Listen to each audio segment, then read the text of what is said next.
I am Shay, a 39-year-old housewife. After graduating from college, I worked hard leveraging my qualifications, but in my late 20s, I was hospitalized with a serious illness and unfortunately had to quit my job. However, after being discharged, I met my current husband through a friend and got married. I've been supporting my busy husband as a housewife. When we got married, both my husband and I were 30 years old, so we immediately started trying for a child. We struggled to conceive, but in our second year of marriage, I finally got pregnant. To our surprise, it was twins. My husband was overjoyed to have 2 children at once. During my pregnancy, we spent a busy but happy time preparing baby supplies for 2 and moving to a bigger house. We discussed names every day, but our happy days didn't last long. The husband I trusted so much betrayed me in an unimaginable way. My pregnancy was progressing smoothly, but at 7 months, I was diagnosed with threatened preterm labor and hospitalized again. I was on a 24-hour drip, praying every day that both babies would be born healthy. My husband, always busy with work, rarely visited me. Despite my anxiety, I managed to hold on until the due date and gave birth successfully. Childcare was far more challenging than I expected. Not only was I inexperienced, but I also had 2 babies to take care of, and my biggest problem was that my husband was hardly ever home. Since the children were born, my husband's work had become even busier. He worked overtime almost every day and often went on business trips even on weekends.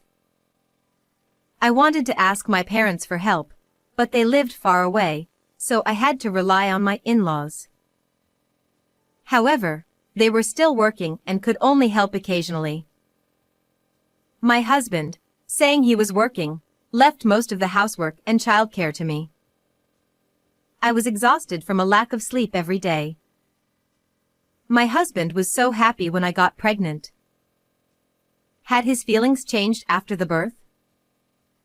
Even though he was busy with work, he had no sense of fatherhood and treated childcare as someone else's problem. I was alone day and night, dealing with 2 crying babies, and often found myself in tears. One day, my frustration exploded. That day, one of the twins had a fever, and I was busy nursing him. The other one was fine, so taking them to the hospital was tough. In such a situation, my husband casually said, "I'm going to be home late today because of a party." "Can you really go drinking at such a difficult time?" I glared at him. Moreover, it wasn't a business-related gathering but a private drinking party with a college friend. My husband didn't understand why I was angry and said, "I don't need dinner tonight, thanks." He was about to leave. I grabbed his arm and stopped him. When he looked puzzled, I pleaded, "Please come home early today." "Why?" He looked genuinely confused, which irritated me even more. "For the children's sake, please cancel the party." He pouted and said, "Why do I have to be so restricted? Then he said, I have my men's gatherings. You're a housewife, so you should handle the kids. Stop relying on me." No matter how much I begged, I couldn't change his mind. Left alone at home, I wondered what marriage really meant as I took care of the twins by myself. Since that day, my husband's attitude towards me grew colder. My husband worked more overtime and spent less time at home. Even when he was home, we barely spoke. When I talked to him, he only gave curt replies, playing with his phone during meals. He even started sleeping in a different room from me and the kids. There was no time for us as a couple. Whether he held a grudge against me for asking him not to go to the drinking party or had other issues at work, he never explained why he was so grumpy. Initially, I was concerned about my husband's changes, but as I got caught up in childcare, I gradually stopped caring about his moods. Despite this, as the children grew, childcare became easier. I got used to it, and I started to feel more at ease. After being a housewife for so long, maybe it's time to put the kids in daycare and go back to work? Just as I was thinking this, something happened. One night, after putting the kids to bed, I returned to the living room to find my husband sitting at the table, lost in thought. For once, he spoke to me first. I have something to discuss. Wondering what it could be, I sat across from him at the table. Then, he said something unbelievable. I've fallen in love with someone else, so I want a divorce. I was speechless. We had just settled into a stable life with our twins, and now he said this? He wanted to leave me and live with her. Apparently, my husband's indifference to our home was partly because he had another woman. He admitted he had been seeing her since I was pregnant. While I was fighting for my life and raising our children, my husband was engrossed in an affair. He claimed to be busy with work, coming home late and going on trips, but he was likely with her. I can't forgive this. I felt a surge of anger and wanted to grab him. But then I thought better of it. Getting angry wouldn't change his mind. His love for me was gone, and he had decided to be with his affair partner. Clinging to such a man would only make me miserable. Even if I forced him to stay, we wouldn't be happy. I felt my heart grow cold and sat back down. I told him, I don't mind getting divorced, but I will demand alimony and child support. I decided to end things cleanly and live with my children. I was ready to go back to work and had prepared to be independent. As long as I solved the financial issue, I'd be fine without him. But then he said something unbelievable. Why should I have to pay alimony? I replied, because the divorce is your fault due to your affair. He argued. No, the divorce is your fault.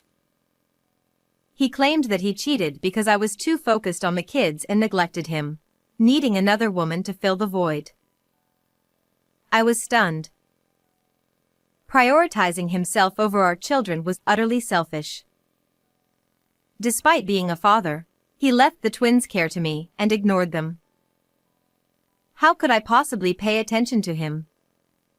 Yet he insisted. I'm the victim here. I won't pay alimony. Then he stormed out. A few days later, he called me. I'm bringing a lawyer tomorrow, so be ready. He sounded triumphant. He had hired a lawyer to fight me over alimony. But I wasn't worried. No matter how skilled the lawyer was, I had no intention of losing. The next day, as promised, my husband arrived with a woman who introduced herself as a lawyer. They seemed unusually close, probably already acquainted. She looked about my age, around 40. I felt I had seen her somewhere before. As soon as she entered the house, she handed me a business card and said, I'm Rachel, an attorney. I'm here to demand alimony from you. The moment I took the card, I realized everything. Ah, I see how it is. I understood and knew I could end this now. All right, if you're ready for this, I won't hold back. I silently stared at the business card, and my husband must have thought he had one. He exchanged a triumphant look with the woman posing as a lawyer. See, since the lawyer says so, you have to pay the money. The woman who claimed to be a lawyer twisted her lips into a smug smile. Feeling a deep sense of contempt for her vulgar expression, I spoke to her. What a coincidence. I am also a lawyer. What? The smile instantly vanished from the fake lawyer's face. I continued. The business card you just gave me is actually mine. She was speechless, her face turning pale. I continued. Now that I think about it, we have met before, haven't we? The woman stammered. Ah, are you possibly? She muttered while staring at my face. Sweat began to bead on her forehead. My husband, still clueless about what was happening, watched our exchange in a panic. But as soon as I showed him the business card, he turned pale and exclaimed, Ah. Yes, I used to be a lawyer. About 10 years ago, I worked at a law firm, and the woman posing as a lawyer had come for a free consultation. No wonder her face seemed familiar. At the time, she sought advice on repaying her debts. I listened to her story and gave her some advice, but she never returned to the office after taking my business card. I had been worried about her because she seemed quite distressed. Later, I was hospitalized due to an illness and temporarily deregistered as a lawyer, so I had completely forgotten about her.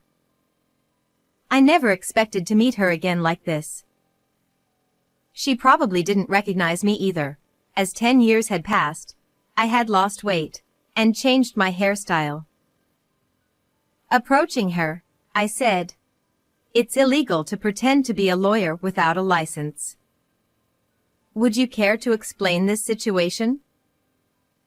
She clung to my husband's arm, stepping back, but my husband, realizing he couldn't escape, confessed everything. What I heard from both of them left me astounded. The fake lawyer was actually my husband's mistress. She had kept the business card I gave her during the free consultation, thinking it might come in handy someday. Since it had my maiden name, she hadn't realized it was from the wife of her affair partner.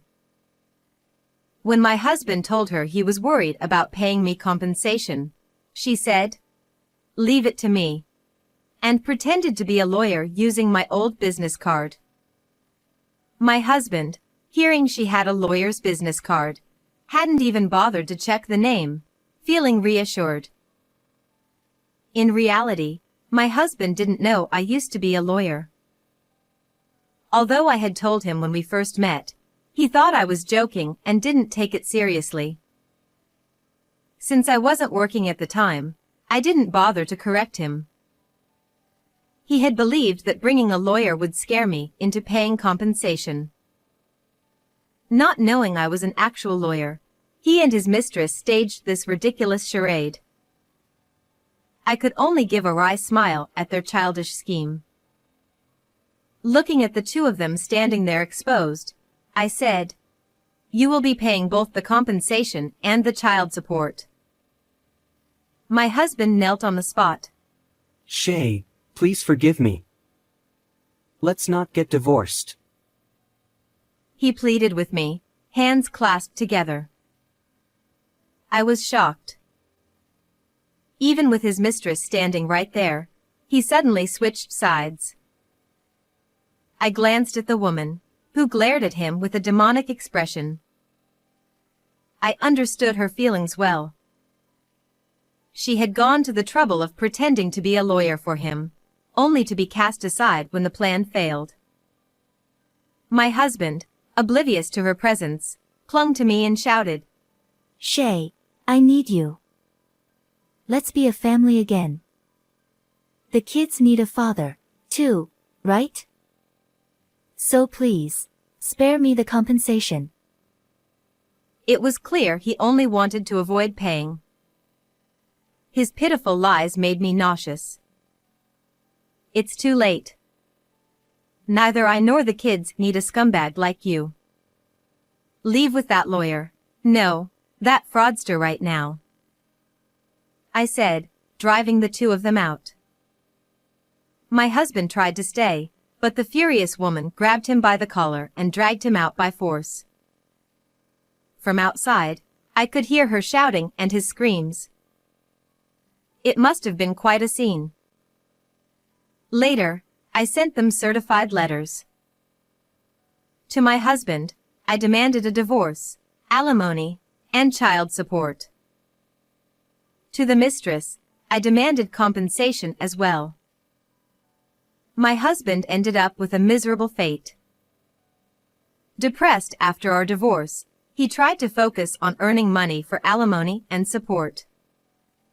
However, the furious mistress stormed into his workplace and spread the news of their affair, ruining his reputation. Losing his job, already struggling financially, and burdened with debts, he now works as a day laborer, barely scraping by under a younger boss. The mistress, who had quit her job hoping to marry him, found herself in even deeper debt due to my compensation demand. I saw her recently, dressed gaudily, walking arm in arm with an older man. She was likely heading to work at a girls' bar. It's a fitting end for the two who tried to scam me. As for me, I re-registered with the Bar Association and got a job at a law firm. I placed my kids in daycare and returned to work as a lawyer. Though the long hiatus poses challenges, helping those in need is rewarding. I want to show my children what it means to live independently and proudly. Well, everyone, goodbye for now. Thank you for staying with me until the end. How did you like today's story? Please subscribe to the channel. See you in the next video.